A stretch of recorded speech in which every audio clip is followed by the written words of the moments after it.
छन छन कर चूड़ी खन खन कर अखिया के कहूं त भाई रार छोड़ लीना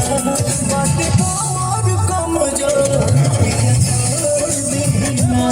बाटे कमर कमजोर पिया छोड़ दीना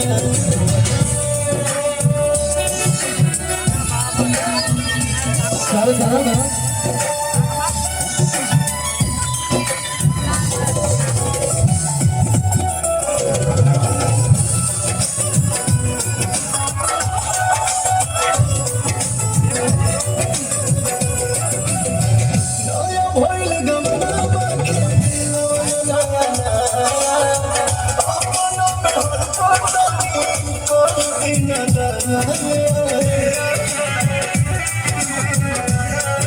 सच कहूं हमर पीड़ा पिया बढ़ल जाता जी जिद बने और दिल तुझे लड़ल जाता जी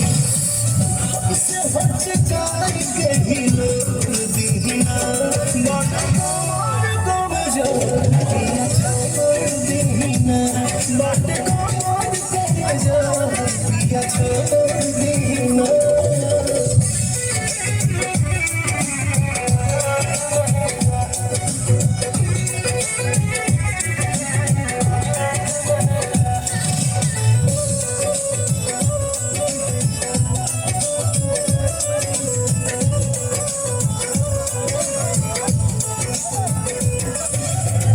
लाल लाल कोये दिहाई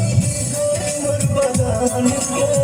प्रेस पिरियन सोता भट बपवान के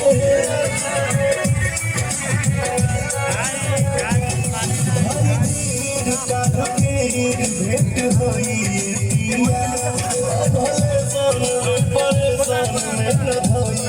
पिया में जब देना खोर दीना बाटे कमर कमजोर पिया छोड़ दीना बाटे कमर कमजोर पिया छोड़ दीना।